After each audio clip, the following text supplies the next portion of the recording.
suis Benjamin Sylvestre, je suis réalisateur. Je suis ici à Lyon Capital TV pour faire l'étalonnage de mon documentaire Lazare Silberman. Comment êtes-vous devenu réalisateur? Quand j'étais petit, j'ai regardé beaucoup de films que mes parents enregistraient en VHS. Toutes sortes de films que je comprenais pas forcément complètement. Des films français, des films de Godard, de Resnais, des films étrangers, des films américains, japonais, Hitchcock, Kurosawa. Et je pense que ça m'a impressionné, ça m'a marqué. Je pense que ça m'a accompagné voilà, pendant longtemps. Des atmosphères, des personnages, des images qui sont restées assez fortes. Très tôt, j'ai commencé le dessin aussi, j'ai beaucoup dessiné. Et ça a été une activité comme un monde à moi que je développais. Voilà. Puis après j'ai découvert le Super 8, j'ai fait des films Super 8, des films d'animation, j'ai un peu bricolé. Donc voilà, je suis devenu réalisateur, je pense, en partie à partir de toutes ces activités que j'ai développées, quoi. Pourquoi le doc? Le dessin, l'art, la photo, parce que je faisais beaucoup de photos, et puis voilà, les quelques tentatives de films m'ont amené à une école nationale des arts décoratifs, où c'était un enseignement finalement assez pluridisciplinaire, où voilà, je travaillais beaucoup sur des projets un peu transverses finalement, entre la photo, le cinéma. Et moi au début, j'avais plutôt une idée de fiction finalement, de faire de la fiction. C'était, je pense que sûrement par rapport aussi aux films voilà, que je regardais, parce qu'à l'époque, je n'ai pas le souvenir d'avoir vu non plus beaucoup de documentaires. J'ai réalisé des fictions, du coup, et puis après, je me suis mis à travailler avec la danse, avec des chorégraphes, à réaliser des fictions chorégraphiques, donc où je travaillais aussi pour voilà, filmer les chorégraphes, les danseurs, mais recréer une fiction. Et en fait, ce qui m'intéressait, c'était à la fois recréer une fiction, une histoire, et en même temps de capter aussi le danseur dans son action. Et je sentais qu'il y avait quelque chose avec le réel qui m'attirait et qui n'était plus du jeu, mais qui était aussi voilà, un entre-deux comme ça, de saisir un instant,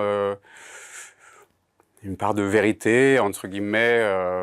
Et puis progressivement, j'ai découvert dans le documentaire bah voilà, la puissance du réel, la puissance de la surprise finalement, l'envie de cette surprise qu'on imagine ou qu'on essaye de décrire, mais voilà, qui quand même nous surprend tout le temps quand on est dans la rencontre, quand on est...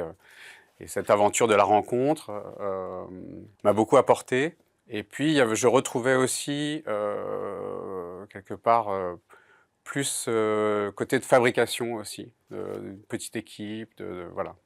J'avais l'impression de pouvoir plus penser en tournant avec le documentaire. Alors, pitchez votre projet. Donc mon film s'intitule Lazare Silberman, qui est le nom de mon père à sa naissance, qui est né en 1936, et qui, après la guerre, s'appellera Claude Sylvestre.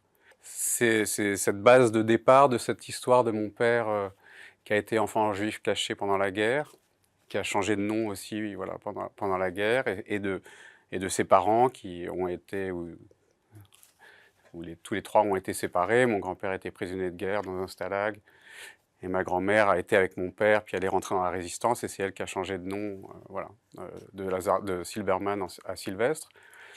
Et c'est à la fois cette histoire-là, de revenir sur cette histoire que moi je ne connais pas, en fait, que je ne connaissais pas, et d'autant plus que mon père, lui, quand moi j'avais 16 ans, il est tombé malade, et il a eu une maladie d'Alzheimer, et donc voilà, on n'a pas pu communiquer, échanger sur plein de choses, mais notamment sur cette histoire.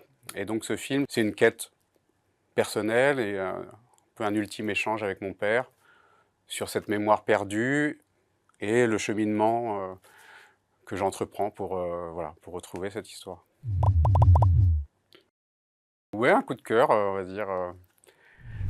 Mon coup de cœur, c'est d'être là déjà, à Lyon Capital TV, parce que c'est toujours agréable d'être accueilli au cours de la fabrication d'un film, parce que voilà, un film, quand il sera terminé, ça va faire 5 ans, donc c'est un long chemin et c'est toujours agréable de pouvoir aussi avoir des étapes comme ça où on est accueilli, là, pour l'étalonnage, mais je reviendrai aussi pour le montage son et puis le coup de cœur, c'est finalement, bah, c'est voilà, toute cette aventure de film et toutes les rencontres que j'ai fait et toute l'équipe qui m'a entouré, la productrice, l'équipe, voilà, images, son, montage, et ça, en tant que réalisateur, sur un long temps de travail comme ça, heu, c'est toujours un vrai, voilà, un vrai plaisir de voilà, de ces échanges-là et de cette, voilà, de cette aventure-là.